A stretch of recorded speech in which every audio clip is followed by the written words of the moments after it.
nabaadiina daawadayaal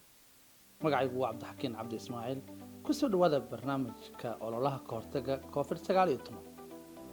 kaasoo idinkaga imaanaya magaalada minneapolis ee gobolka minnesota ee dalka maraykanka. barnaamijka waxaa igala qayb qaadanaya dr aadan rooble oo ah gudoomiyaha ururka dhakhaatiirta soomaaliyeed ee north america, cadar axmed kaahin oo aad wada garanaysaan islamarkaasna ka shaqaysa hay'adda Walshire International ilaa iyo 13 sano ka shaqaynaysay. cadar waxay hay'adda Walshire International kala shaqaysaa arrimaha caafimaadka. waxaa sidoo kale barnaamijka igala qayb galaya imaam shariif maxamed oo ah imaamka masaajidka Darul Hijra, barnaamijka oo ay iska kaashanayaan hay'adda Walshire International iyo waliba masaajidka Darul Hijra iyadoo ay garab siinayso waaxda caafimaadka gobolka Minnesota. intaana barnaamijkeena bilaaban ayaan waxaanu ku iga furaynaa barnaamijkeena. markaad jaranjarada soo fuulayso gacantaada iyo afkaaga iyo sankaaga ka ilaali, gacanta ka ilaali, gafuurkaaga gacantaada ka ilaali. maadaama xanuunkan fidayo maxay ahayd gurigaaga iska joogtid, gacmahaaga dhaqdid, iyo markii qufac ku qabtaanba hindhiso gacantaada ka laabtada iska qufacda iska qabatid hindhisay qufacaaga. dadkana masaafo inuu dirsatid oo ku dhawaan.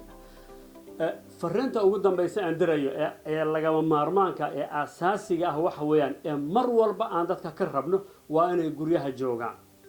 guryaha joogaan haddii aysan jirin waxyaabo emergency oo lagama maarmaan haddaysan jirin. hadday soo baxdo in case ama ay timaado inaad emergency inaad baxdo u baahato oo ay ka mid tahay wax adeegiyo wixii la mid ah sidii aan sheegnay waxa weeye ha isku raacina 2 iyo 3 toona. waxaa kaloo muhiim ah inaan ku dadaalo mar walba inaan nadaafadda ilaalino oo gacmaha la dhaqdo, oo weliba waxaa la rabaa gacmaha in la dhaqo 20 sakan ama 20 ilbiliqsi in gacanta la dhaqo. gacmaha biyo qandac ama biyo yara kulul lagu dhaqo. haddii aadan marka qaarkood taa haysanin inaan ku dadaalo inay dadku isku dayaan anti sanitizerska bahasha la yiraahdo oo kale inay isticmaalaan oo marar fara badan waa very simple weeyaan. saas oo kale qofku inuu yiraahdo kadibna uu sidaas sameeyo iyaduna waa dardaaranka kale aan bixinayna weeyaan. haddii in case aad baxdo oo aad ka fursan weydo inaad dibadda tagto inaad isku daydo inaad xidhato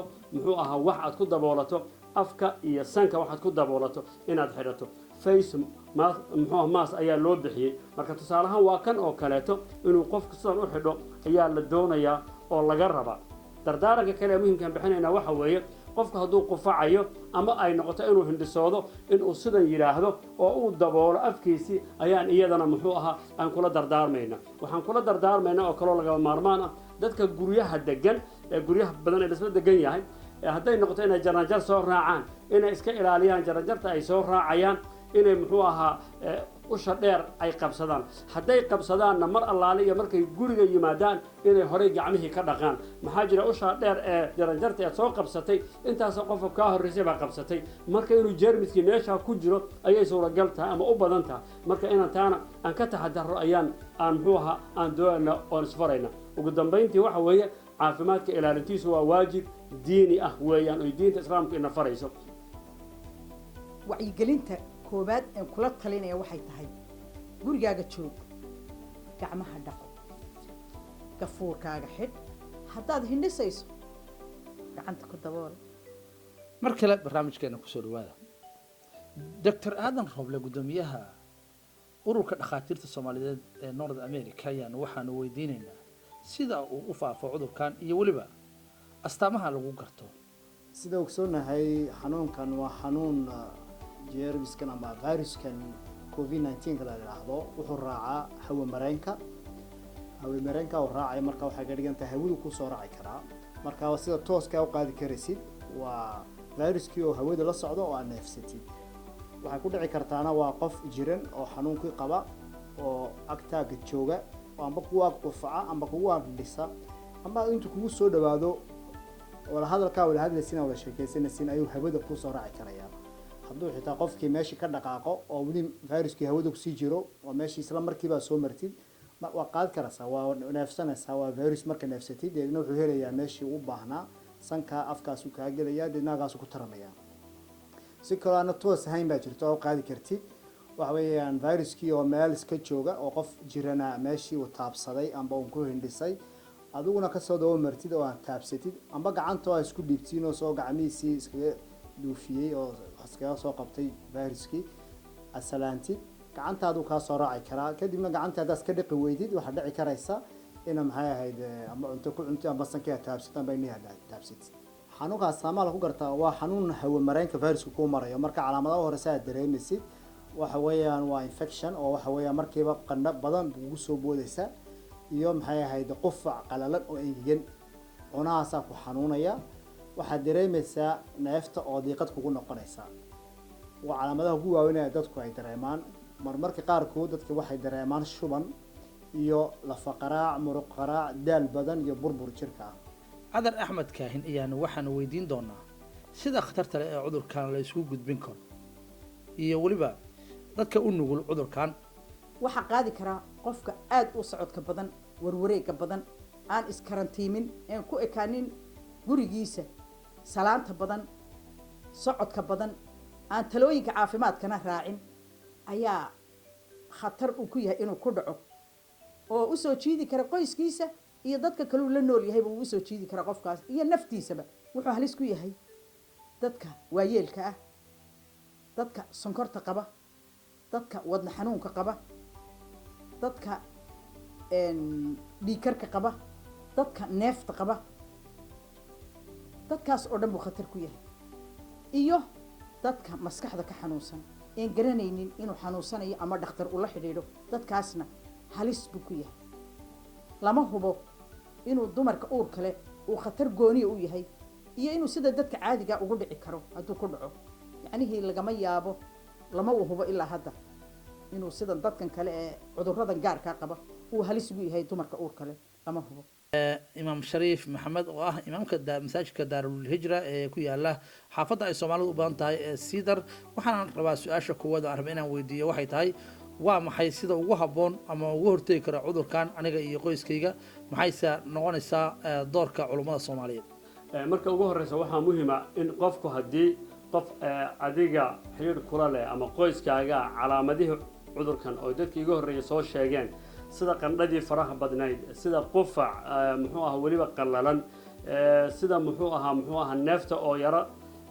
cidhiidhi ku ah haddii uu isku arko calaamadahaas waxaa muhiima qofkaas inuu bilaabo tallaabooyinkan soo socda tallaabada midda koobaad waxa weeye qofkaas inuu iskarantiilo oo hadday suuragal tahay uu qol keligii uu isku xidho ama qol keligii uu joogo taas waa qodob weeyaan qodobka labaad ee muhiimkaa waxa weeye musqul inaysan isla isticmaalin isaga iyo dadku oo hadday suurogeli karto uu musqul keligii isticmaalo waxaa kaleeto laga maarmaana oo qofka laga doonayaa suxuunta iyo weelasha ay dadku wax ku cunayaan inuusan la isticmaalin ee suxuun gooni oo wax ku cuno ayaa la doonayaa waxaa kaleeto lagama maarmaana qofkaasi inuu sameeyo oo laga rabaa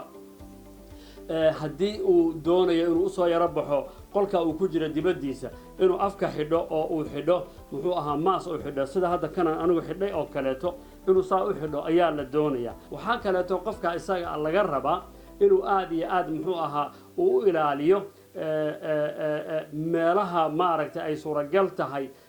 in uu durba jermiskan uu sii gaari karo inuu uu taabto ama ayaa laga doonayaa qofka intaasoo dhan qofka waxaa la rabaa inuu u sameeyo caafimaadka ilaalintiisu waa waajib weeyaan dadka kale inuu caafimaadkooda ilaaliyaana waa waajib weeyaan sidaasaa marka waxaan rabnaa inuu iskarantiilo oo nabiga sala allahu calayhi waalihi wasalam waa kii uu lahaa laa darara walaa diraar war adiguna dadka muxuu ahaa dhib ha u geysanin adigana in dhib laguu geysta iska ilaali saasuu nabigu yihi sala allahu calayhi waalihi wasalam waxaa kaleeto uu nabigu yidhi oo inoo tilmaamay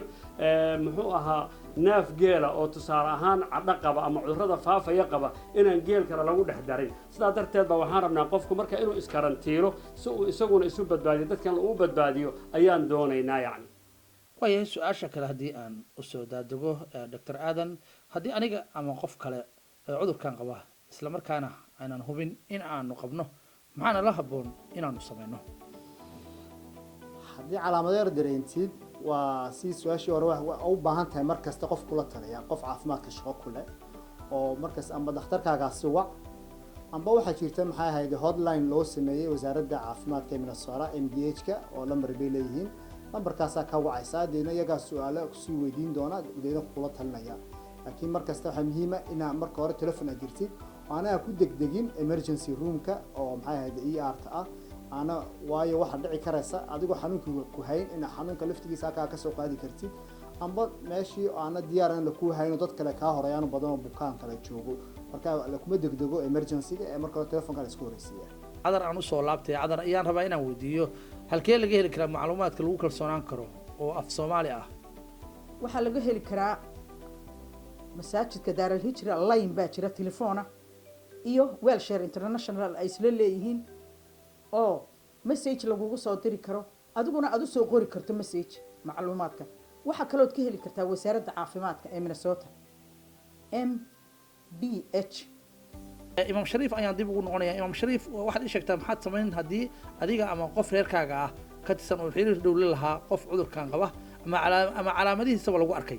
ugu dambeyntii waxa weeye caafimaadka ilaalintiisu waa waajib diini ah weeyaan oo diinta islaamka ina farayso marka waxaan idinka codsanaynaa caafimaadka ilaaliya danta guudna ilaaliya inaan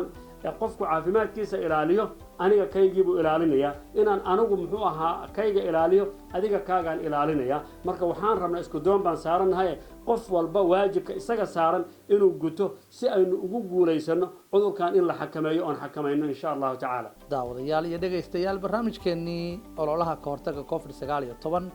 oo ay kala qayb galayeen martida sharafta leh intaa ayaanu ku soo afmeeraynaa